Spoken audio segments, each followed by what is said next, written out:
Hello YouTube, this is Matthew Williams and I'm just giving you a small video as a reply to Robert Llewellyn's video about journalism, and picking up on the point that journalism cannot be trusted.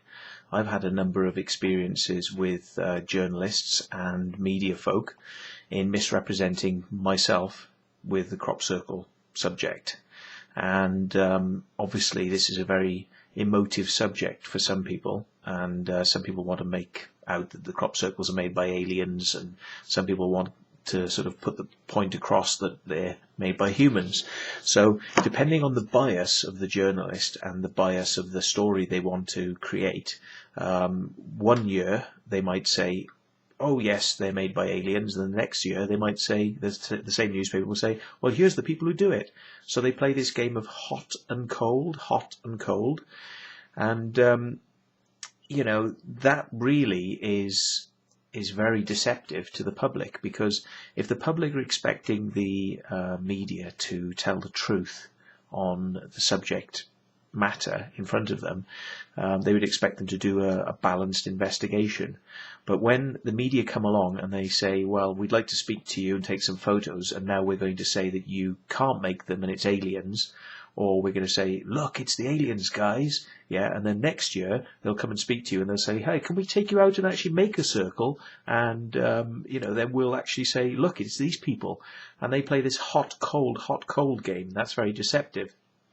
So the media are about entertaining. The media are not necessarily always about the truth. And there's a very famous quote, can't remember who said it, but it was some sort of newspaper or television executive who owned the company, and he said something like, never let the truth get in the way of a good story. And this is the way the media works. I mean, television is entertainment. One day you might be the good guy, and the next day you'll be the bad guy, and then the day after that there'll be the story about how they destroyed you and this is what you're now doing. So it's kind of like, you know, and then you'll be the good guy again because everybody's really interested in how your story got turned round. So it's all about gossip and it's all about bollocks. And I believe that Robert Llewellyn is right when he says that press releases can go through unchecked. They definitely do. I wonder if he's aware of a little institution called the knobby, which is something that goes on in the Parliament in London, whereby there's an underground bunker where all the journalists meet every day for their handed out press releases from Number 10. And why it's called the knobby is because it's nobbling the news. So, i.e., it's deciding what is going to be said and how things are going to be spun. Now, these journalists arrive and they're given tea and biscuits and you know, their drinks, and it's all complimentary on the house, thanks to the government. And then they're handed over the stories and basically asked in a very polite way to put things down in a certain way. And of course, you know, if you wish to continue to be a journalist who has access to the higher levels of power in Number 10, you will tend to do what you're told or steer in the way that you're meant to be steered.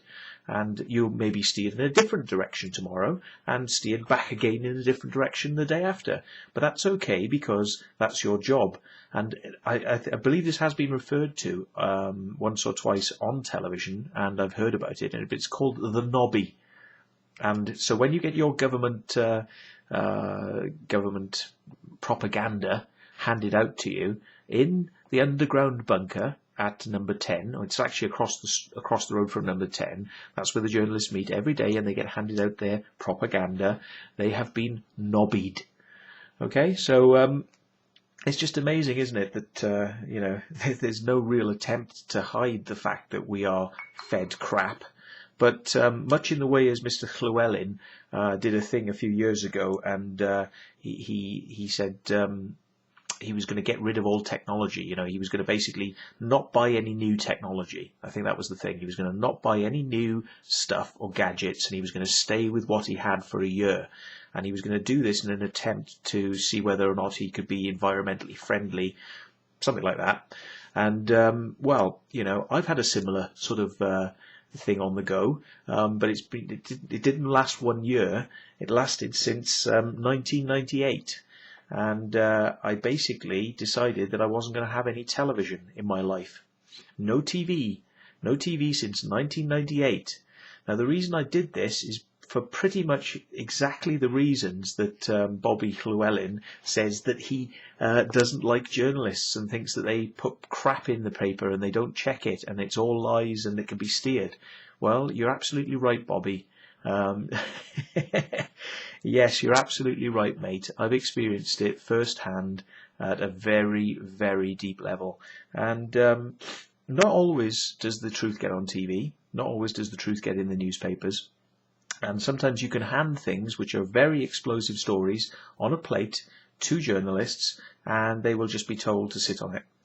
So basically, with that sort of environment of censorship and things such as defence notices, D notices, which have been placed on stories that I've actually had things to do with.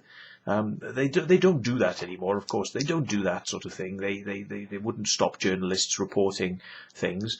Instead of sitting in nice little rooms in Baghdad or Afghanistan, sitting in nice little rooms with tea and coffee provided to you and the story that you're going to tell actually given to you, rather than the one that you'd like to get, which would be that you're a journalist actually out there doing some real proper investigative journalism.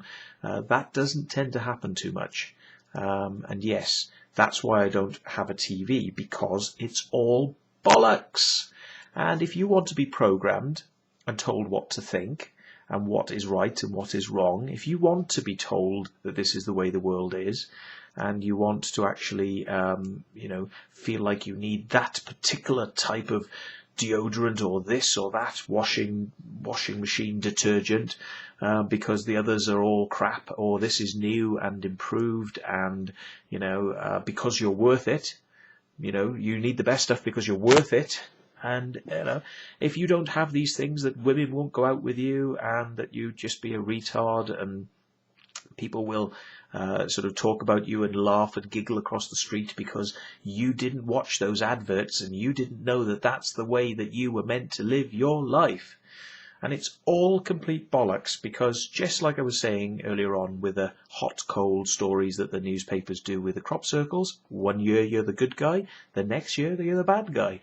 Yeah, adverts are meant to make you psychopathic, and newspaper stories are meant to make you psychopathic. It's meant to make you feel that you're worth it, and then it's meant to make you feel like you're not worth it. And then it's meant to make you feel like you're a brilliant person, and then that you're not a brilliant person. Maybe you should have your hair cut. Maybe you shouldn't have your hair cut. It's all about keeping people in a complete flux state. Up, down, up, down, up, down, up, down, up, down. And the constant bombardment of people with negative images and death and, stroboscopics and general drivel that TV does is why I got rid of it. So, Bobby, you're right in the thick of actually making television, so I suggest you do something about it, sir.